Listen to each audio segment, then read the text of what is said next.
por invitarme a estar aquí, que es siempre un placer tener una excusa para venir a Colombia, aunque tenga que hacerlo de la forma que lo hago esta vez, porque tengo que salir corriendo, porque el sábado a primera hora tengo Todavía se hacen esas cosas en España, la comunión de uno de mis hijos, y si no estoy allí, mi mujer se divorcia ya de por vida. Entonces tendré que salir corriendo en cuando termine ahora. Muy rápido. He de decir que yo me lo he pasado en grande esta mañana escuchando, como siempre que me pasa que vengo aquí a Colombia, porque realmente da gusto ver cómo todas las discusiones que está teniendo todo el mundo en cualquier lugar del planeta, vienes aquí 3 horas y las escuchas a todas en Colombia, y además al máximo nivel. Con lo cual probablemente lo que yo voy a contar aquí, muchas de esas cosas pues no tendrán mucho que aportar. Pero bueno, iré contando alguna historia. Me pidieron que hablara un poco de operación. Estaba comentando ahora con un colega chileno que yo originalmente soy ingeniero eléctrico, pero en cuanto acabé la carrera hice lo posible por no serlo. Pero bueno, voy a tratar de enfocar un poco la discusión desde la operación. Quiero pedir disculpas porque, salvo esta primera, el resto de las transparencias están en inglés. Y es simplemente porque ha llegado un punto en que es muy pragmático, las hago en inglés y luego siempre espero que las pueda reutilizar. Nunca lo consigo, pero a veces lo intento. Bien, ¿cuál es el objetivo de lo que quería hablar en la media hora que se me ha dado? Básicamente 3 cosas, ¿no? Una primera es hacer una revisión muy rápida de cosas que ya se han dicho esta mañana, cosas que están pasando y que, por ejemplo, Luis ha comentado antes del caso alemán. ¿Cuáles son los motivos por los cuales tenemos certeza de que el sistema eléctrico va a cambiar? Y una vez que vaya muy rápido sobre eso, mi intención es un poco ver desde el punto de vista de planificación y operación y menos de gestión del sistema, ¿qué cosas van a tener que cambiar? Una cosa que quiero dejar clara antes que nada es que no voy a dar ninguna respuesta porque no las tengo. Lo único que voy a hacer es poner preguntas encima de la mesa, y yo creo que nadie tiene la respuesta y ni yo creo que lo voy a hacer, ¿no? Bien, arranco aprovechando, va a haber mucha Alemania aquí, pero ¿por qué pongo el ejemplo de Alemania? Pues básicamente porque hay 2 países en el mundo, desde mi punto de vista, que son un buen ejemplo para introducir este cambio en los sistemas eléctricos. Uno es Alemania y el otro es España. Pero claro, hablar de mi propio país me da una cierta vergüenza, o mucha vergüenza, y entonces por eso he escogido Alemania, pero lo mismo podría decirse. Bueno, aquí tenéis un poco cómo han cambiado cómo está la configuración a la derecha. ¿Dónde se sitúan las plantas de generación convencional? Carbón, básicamente, gas, las nucleares, como se ha dicho antes, están cerrándose. ¿Y cómo se sitúan todas las renovables, ¿no? Y evidentemente, pues esto es una buena ilustración de la palabra distribuida. Como no me va a dar mucho tiempo, voy a ir dejando algunas ideas que me interesa plantear, ¿no? Ha habido esta mañana una discusión muy interesante sobre la planificación de la UME, ¿no? El concepto que teníamos anteriormente era, bueno, la UME o alguien hace una planificación del sistema y decide qué se va a instalar, qué no, dónde, cuándo. Todavía aquí en Colombia se está en ese proceso, ¿no? De si hacemos la línea de La Guajira, si no la hacemos, si promovemos el carbón, si no lo promovemos. Pero hay un momento, y llegará aquí más pronto que tarde, yo creo que en cierta medida se ha insinuado esta mañana, en que eso ya no tiene sentido. Y alguien ha dicho, no se puede, una frase parecida, ¿no? Uno no puede parar las olas de la playa con las manos, ¿no? Y habrá un momento en que la gente empezará a tomar decisiones y el planificador se tendrá que dedicar a otra cosa. Porque los propios usuarios instalarán sus sistemas, ¿no? Y eso es un cambio conceptual muy importante. ¿En qué sentido? En que el planificador, en vez de ser alguien que toma decisiones, lo que tendrá que ser es un médico que trata de arreglar las cosas que no cuadran, y tendrá que ser alguien que es capaz de coordinar lo que va entrando, pero no podrá decidir mucho más. Y es un poco de lo que quiero ilustrar. Esta es la típica imagen que todos conocéis. Esto es el 8 de mayo del año pasado en Alemania. La cosa interesante aquí, esto funciona, es ese día de ahí de la derecha en el que los alemanes produjeron incluso más de su propia demanda con solar y viento, ¿no? Y eso, podéis imaginar el cambio tan bestial. Ahí no voy a entrar mucho en ello. Esta sí que me parece más importante, aunque está en inglés, pero bueno, lo que viene a decir, y lo ha dicho Luis esta mañana, en el año 2013 había nodos de la red de distribución en Alemania que producían 10 veces lo que consumían. Unas redes de distribución que iban en un sentido y que estaban planteadas de una manera, ahora se convierten en nodos que producen 10 veces su consumo. Y de nuevo, eso no lo ha planificado el regulador. El regulador ha puesto, en el caso alemán, mucho dinero encima de la mesa para que la gente ponga paneles, y los paneles se ponen básicamente donde quieren. Y no preguntan. Y si no pueden vender su energía, les da igual que se la paguen.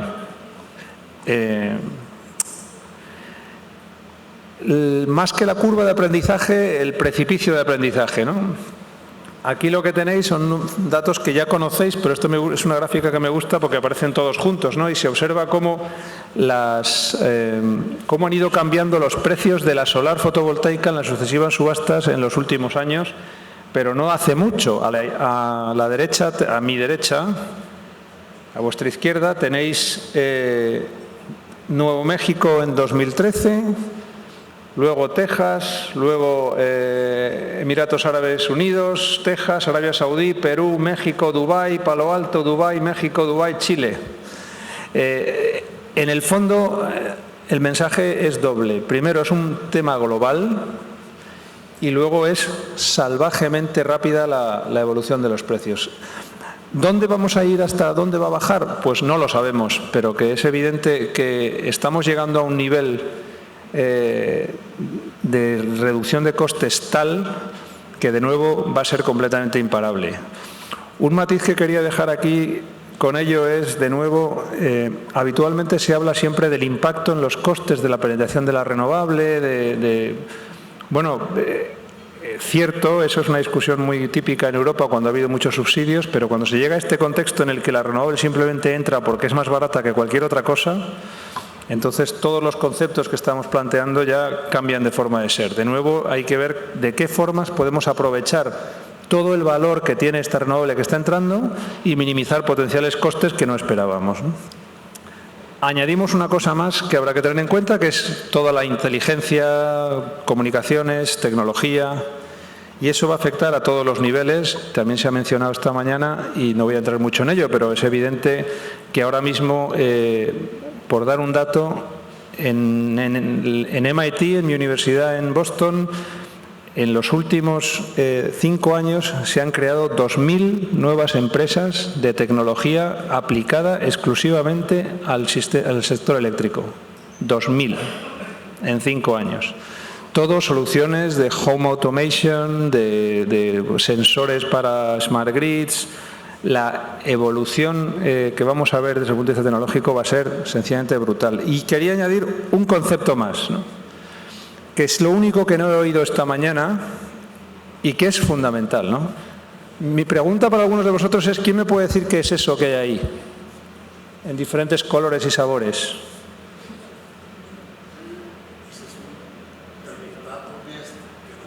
Es un termostato Nest, exacto. No es un reloj, ni es un termostato. O sea, esa cosa tan aburrida que tenéis en la habitación del hotel para subir y bajar la temperatura, pero es un termostato que te lo puedes comprar en diferentes tonos y colores. Y tiene un diseño que la verdad es que a uno le dan ganas de comprárselo. A lo mejor, aunque no te importe mucho cambiar la temperatura, pero es algo que te hace sentir bien, ¿no? Esto, que en el fondo parece un chiste, no lo es tal, porque muchos de vosotros tenéis un iPhone probablemente. Y seguro que además un iPhone en según qué color, ¿no? El iPhone es un teléfono más caro que los demás, más ineficiente, pero os hace sentir muy bien y os sentís cool. Y cuando alguien le compra un protector al iPhone, tiene un agujero detrás para que se vea la manzanita, porque si a tu teléfono no se le ve la manzanita, ya no tienes un iPhone, pueden pensar que es un teléfono chino. Esto que en telecomunicaciones estamos acostumbrados está llegando al sector eléctrico, y os puedo poner más ejemplos. Esto que tenéis aquí en esta casa tan sencilla es la página web de Tesla, el Home Battery, que es la batería para la vivienda de Tesla. Como podéis ver, para empezar, Tesla, una de las primeras personas que fichó cuando desarrolló esta batería fue a uno de los diseñadores de Apple. porque quería una batería que dieran ganas de abrazarla cuando la tienes, de lo bonita que es, ¿no? Y ahí la tenéis. Hasta el punto de que, si os fijáis, la batería está en la fachada de la casa, no la tiene abajo en el garaje, no, la tiene que enseñar. Porque el que la compra igual no sabe para qué la quiere, pero queda muy bien tenerla. Entonces, esta mañana se decía, no, ¿quién se va a comprar un coche aquí eléctrico por no sé cuántos pesos? Bueno, pues a lo mejor hay gente que le gusta tenerlo porque hay gente que paga $3.000 por un bolso y unos zapatos, ¿no? Pues esa mentalidad la vamos a empezar a tener aquí, que ya no tendrá tanto que ver con el coste. Y luego lo veremos con un ejemplo, pero por adelantarlo, nuestros queridos amigos alemanes tienen desarrollada 30 gigavatios de solar fotovoltaica, el 80%, creo, más o menos, en viviendas. Cuando veremos después es mucho más caro que hacer un huerto solar, pero en el fondo al votante alemán le hace sentirse bien tener un panel, porque le hace sentirse que está colaborando con el medio ambiente y lo quiere tener en su casa. Si le dicen, no, se lo ponemos allí en un huerto solar, no, yo lo quiero tener aquí. Hace 2 semanas hablaba con un director general de Endesa en España, que vino a Boston a verme, y me contaba que una cosa que se están encontrando es que hay gente en España que quiere instalar paneles en sus casas. ¿Por qué? Porque es cool, porque está bien. Y que uno de los problemas que tiene es que cuando el ingeniero llega allí le dice al señor de la casa, oiga, mire, quiero poner el panel, pues mire, se lo ponemos aquí. Dice, no, el dueño de la casa dice, no, lo quiero en el otro lado. Le dice, no, es que en el otro lado da al norte y da menos el sol y el rendimiento será el 40% menor.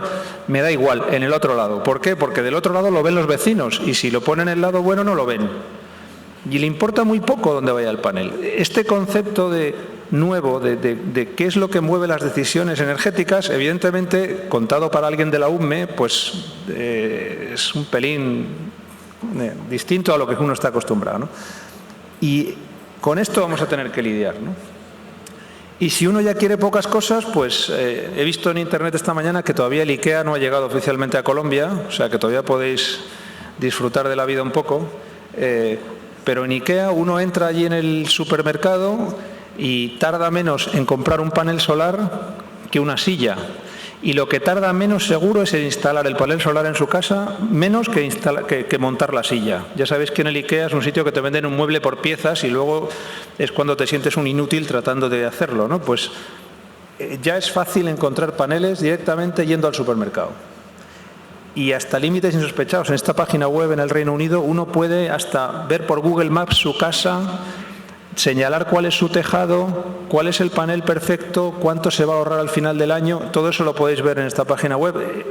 El nivel de cambio en todo el concepto del sector es brutal.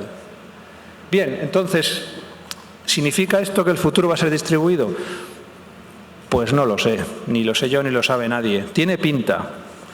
Lo que sí sabemos es que va a ser integrado de alguna manera. Y gran parte del reto, desde el punto de vista, que es un poco lo que se me ha pedido hablar, de operación y planificación, va a ser cómo coordinar estos movimientos distintos. Cómo coordinar el día en el que aquí en Colombia la gente ponga paneles porque quiere ponerlos o porque han bajado tanto de precio que les sale muy a cuenta.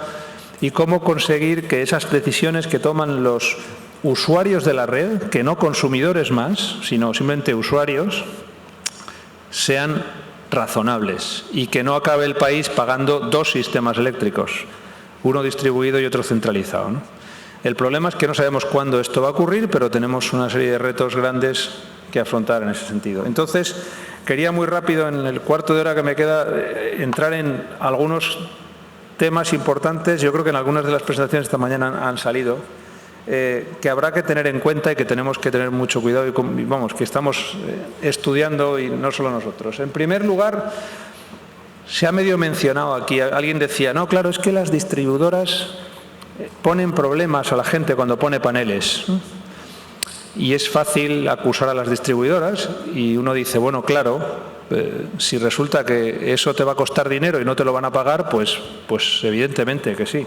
Si eso te va a generar problemas y falta de la calidad de servicio y eso te va a crear un problema, ¿cómo se le va a pedir a una empresa que no esté en contra de eso, ¿no? Pero parte del primer reto que tenemos que trabajar es de qué forma cambiamos la forma de remunerar a las distribuidoras para que tengan interés en innovar y en ser capaces de permitir la entrada de todos estos recursos que van a ir entrando de una manera eficiente, ¿no? En ese sentido, no quiero abundar mucho en ello, pero es un tema complejo que pasa por realizar planes de planificación con objetivos, en dar alternativas, bien, no voy a entrar en ello, pero paso de ello porque si no me alargaría mucho. El segundo concepto, y quizá el más importante y donde en el MIT hemos estado insistiendo mucho, es el centro de todo, ¿no? Que es básicamente cuál es el incentivo que mueve a la gente a hacer las cosas que hace, ¿no? Aparte de este incentivo meramente espiritual de la felicidad de instalarse un panel o de poner una batería, al final lo que acaba dirigiendo las decisiones de los usuarios son los precios, ¿no? Entonces, ¿qué tipo de precios tenemos que diseñar para que nos dirijan hacia lo que queremos tener, ¿no? Esta mañana yo creo que era, por parte de Enel, ¿no? Se decía, es que tenemos unas tarifas planas que hay que mejorar de alguna manera. Bueno, hay que mejorar un poco cuáles son esas señales, ¿no? Y a todos los niveles.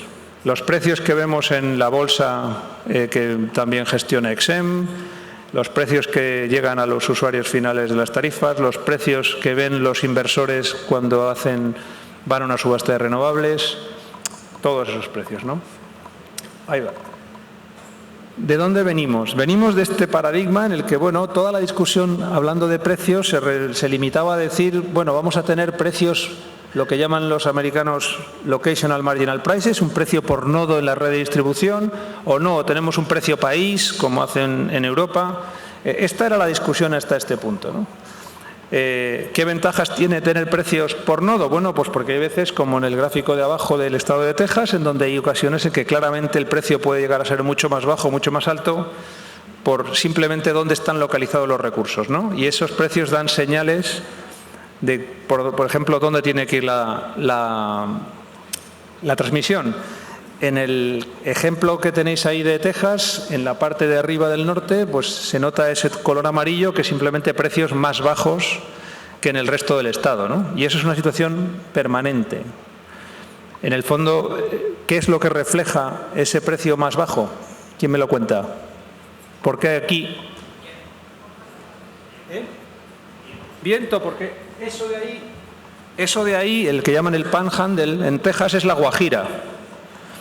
Entonces hay mucho viento, pero no hay transporte, no hay transmisión. Bien, el precio lo refleja y da una señal, y eso todo lo entendemos, a que de alguna manera... ¡Ay, gracias! Hola. Bien. El precio refleja eso y da una señal de que a lo mejor hay que hacer transmisión. Bien, esto es bastante obvio, pero este es el mundo en el que estamos ahora. Esto es una red de distribución real, una de las que nosotros hemos estado analizando con nuestros modelos de distribución en MIT, en donde podéis observar que ya en nodos de la red de distribución, los precios que aparecen a la derecha ya son distintos dentro de la misma red de distribución, porque empiezan a aparecer dinámicas que hasta ahora eran impensables, porque hay barrios más ricos, en este caso, como el que tenéis allí en marrón, en donde hay gente que tiene paneles, y como tiene paneles, la evolución, lo que realmente cuesta la energía en esos puntos, tiene un precio distinto. Y eso afecta ya a nivel de distribución.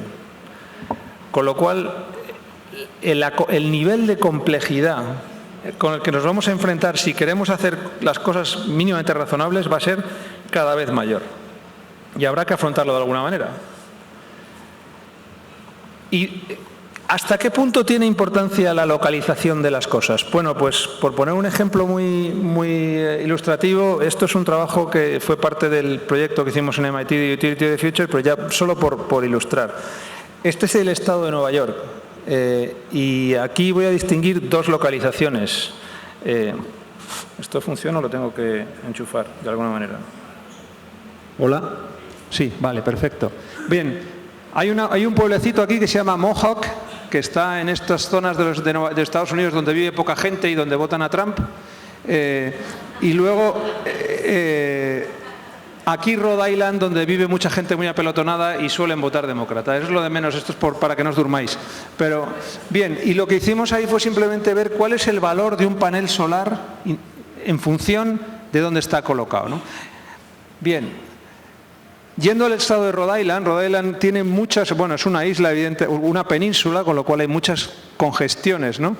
Y entonces lo que uno descubre ahí es que un panel, el valor de localización del panel por cada megavatio hora que produce, pues puede llegar a ser de hasta 80. Los números es lo de menos, es el orden de magnitud, ¿no? Puede ser importante. ¿En qué conceptos? Pues la energía que produce, la energía que se distribuye entre las redes, el control de tensiones, la posibilidad de ahorrarse refuerzos en distribución porque el panel permite no necesitar poner un transformador nuevo, una serie de cosas, ¿no? Y eso en el mismo estado, en el estado de Nueva York, cuando nos vamos a Mohawk, que está ahí, descubres que el mismo panel, situado en el mismo sitio, prácticamente no tiene ningún valor, o muy bajo. ¿Qué regulación estamos haciendo? ¿Qué precios estamos mandando a los consumidores, a los usuarios de las redes? Oiga, si usted pone un panel, yo le pago esto o lo otro, pero solo por ilustrar la cantidad de valor que se pierde si no realmente tomamos decisiones y controlamos un poco eso. No estamos diciendo, oiga, usted en Mohawk no puede poner paneles, porque evidentemente no sería políticamente correcto, pero en el fondo de alguna manera tenemos que mejorar las señales que le damos a los usuarios para que decidan con un cierto criterio. Si realmente poner paneles en un nodo de la red de distribución aquí en Cartagena, por lo que sea, es muy complicado porque el sistema tiene restricciones medioambientales, pues de alguna manera habrá que decirle a los usuarios en ese nodo, oiga, usted lo siento, pero usted no puede. Ya sé que le apetecería, pero es que nos va a generar más un problema de lo que nos quita, ¿no? Y ese tipo de conceptos los vamos a tener que estar tratando permanentemente. Porque una cosa que se ha dicho aquí, yo creo, y que se ha dicho con mucho criterio es, hay un matiz importante que, y esto alguno me lo ha oído decir aquí en Colombia hace unos meses, ¿no? Un matiz importante que tiene la renovable, y viene de lo de antes, es que es literalmente no una ola, un maremoto. Una vez que el precio, que salen las cuentas, no entran 2 paneles ni 3, entran 2 millones. Y no esperan, porque hay mucho negocio que hacer ahí, y arrasan con lo que tienen, porque lo único que hacen es responder a precios.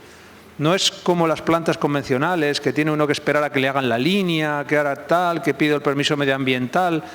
No, en mi casa usted me deja poner lo que quiera, salvo bueno, que el distribuidor esté allí poniendo palos en las ruedas, ¿no? Pero realmente es difícil de controlar, ¿no? Entonces, de alguna manera habrá que anticiparse a ese momento para planificarlo un poco, ¿no? Lo mismo, otro ejemplo de lo que se puede hacer, un poco en la misma idea, esto es un poco para vender que va a haber también para los energy geeks y para los ingenieros eléctricos que hablábamos antes en la comida, también pueden ser felices porque tienen mucho trabajo que hacer, ¿no? Desarrollar modelos complejos de la red de distribución para ser capaces de analizar cuál es ese valor, ¿no? Y aquí tenéis un ejemplo un poco cómo evoluciona el valor de la localización a medida que la penetración se incrementa, ¿no? Y hasta qué punto puede llegar un momento en que cuando entra mucha renovable hay que cortar mucha solar porque la red de distribución no es capaz de evacuarla, ¿no? Y habrá que hacer estudios de este estilo para determinar hasta qué punto en determinadas zonas de red de distribución tiene sentido seguir añadiendo paneles y no permitir que eso ocurra de manera completamente desordenada, ¿no? Ya digo que he venido aquí solo a poner problemas, no a dar ninguna solución. ¿Cuáles son realmente las causas de los costes, del valor de localización de aquí en adelante? En primer lugar, las pérdidas de red, ¿no? Las pérdidas ómicas que todos conocemos de siempre. Habitualmente habréis oído, y no lo quería poner por no aburrir, pero se dice siempre que la generación distribuida reduce las pérdidas. Eso no es verdad. Eso es verdad cuando hay poca. Cuando empieza a haber mucha pasa lo contrario, que las pérdidas aumentan, dependiendo de la red, pero las pérdidas pueden aumentar. Evidentemente hay un valor que tiene que ver con lo de evitar o obligar a hacer refuerzos de red. Y ahí hay muchos costes de distribución que son complicados de gestionar, porque habitualmente las distribuidoras obviamente lo que les gusta, porque es su negocio, es poner cobre, poner transformadores, incrementar sus redes, y a lo mejor de alguna manera hay que ver de qué forma se puede hacer para que tampoco les interese a lo mejor no hacerlo, ¿no? Y luego, por supuesto, fiabilidad. ¿Cómo va a cambiar la fiabilidad de las redes de distribución? Hace nada hablaba con alguien del operador del sistema de aquí de XM que me decía, bueno, es que nosotros somos los responsables de mantener la seguridad del servicio y entonces tenemos que ser capaces de saber lo que nos viene desde las redes de distribución. Y yo le decía, sí, y el distribuidor dice, sí, es que nosotros somos los responsables de mantener el servicio y tenemos que ser capaces de saber lo que hacen las redes de distribución. Y entonces son dos hermanos que quieren casarse con la misma mujer, pero realmente de alguna forma habrá que coordinarse, ¿no? Habrá que abrir la mente y entrar en algún ejemplo de poligamia, alguna cosa de esas, ya veremos a ver. Pero ese es uno de los problemas más grandes que va a haber que afrontar, que ya estamos teniendo, de hecho, ¿no? Un detalle más y otra idea ahí que hablaba antes, ¿no?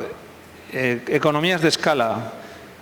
Es muy bonito ponerse un panel en el tejado, pero todos lo sabemos, cuesta más caro.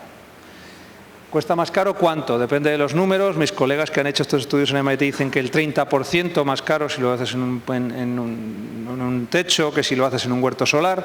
Bueno, pues ese tipo de estudios habrá que hacerlos también y tomar decisiones a la hora de definir cuáles son los precios que se le mandan a los consumidores para ver qué queremos en el sistema, ¿no? Cuál es la forma de desarrollar el sistema, porque si no lo hacemos, ya digo, lo harán los usuarios por nosotros. Al final, ¿en qué se traduce? Bueno, pues que hay que tener precios que de alguna manera tendrán que ser más sofisticados que ahora. Ya no se le puede decir, ya sé que esto es muy duro de decir, ¿todo colombiano paga lo mismo por el servicio eléctrico? Pues no.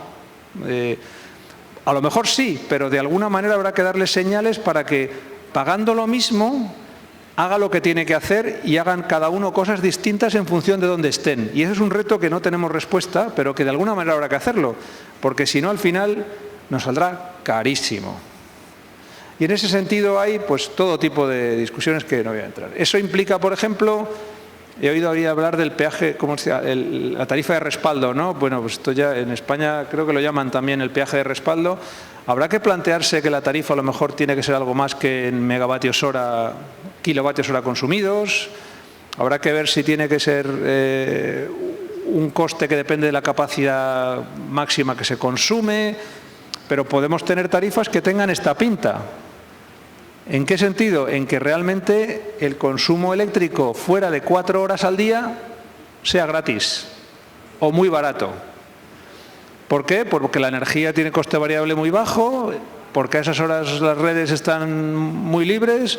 Bueno, esto es un nuevo concepto que hasta ahora no estamos acostumbrados, pero será necesario mandar señales distintas para que los consumidores y los usuarios reaccionen de forma correcta, ¿no?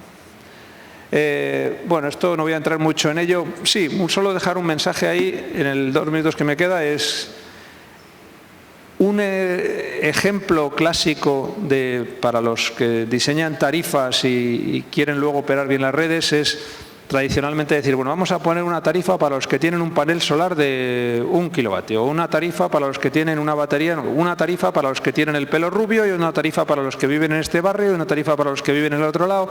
Y si usted monta un pequeño panel solar más grande, pues entonces le pongo otra tarifa, ¿no? Eso no va a poder ser así en el futuro.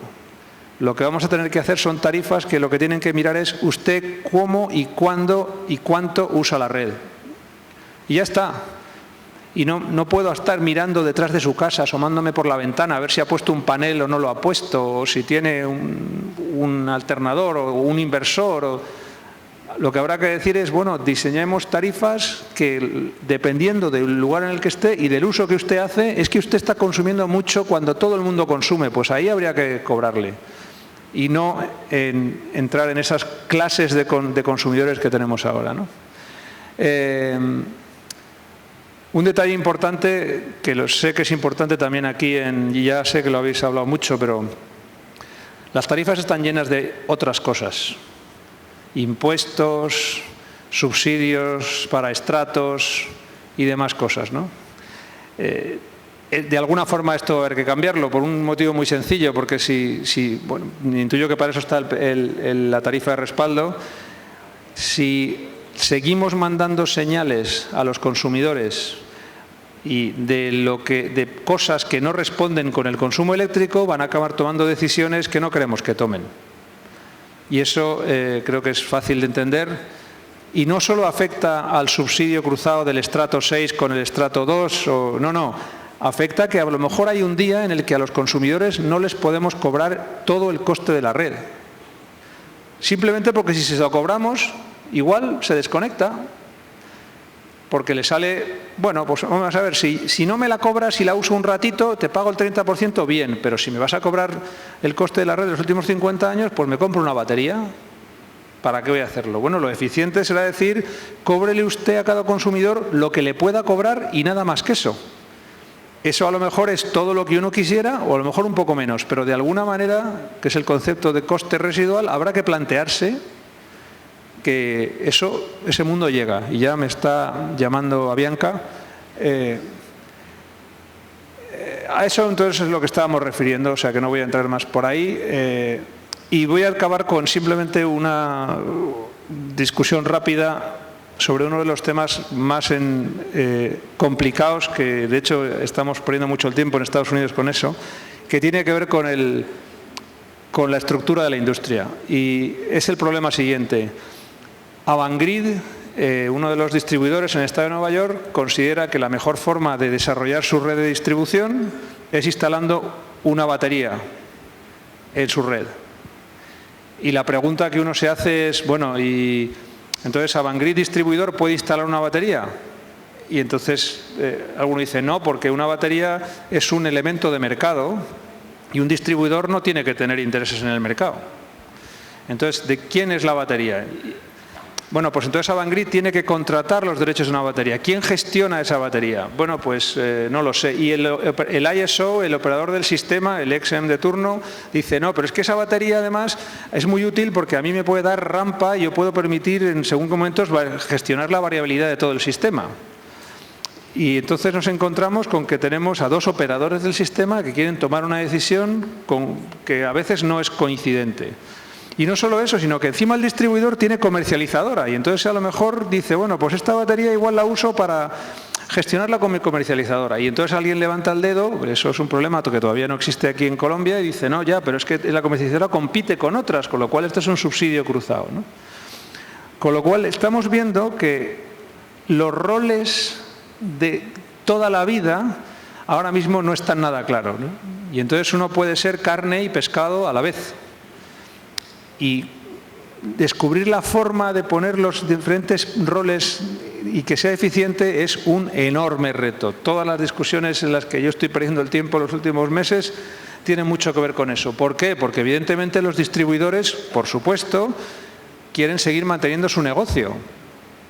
Pero al mismo tiempo los operadores de los sistemas quieren controlar un poco lo que ocurre. Y el que tiene generación, y termino, a lo mejor no quiere que empiece a aparecer muchas baterías en el sistema porque me está afectando a los precios que estoy teniendo y yo había puesto un ciclo combinado y ahora viene este y pone una batería, ¿no?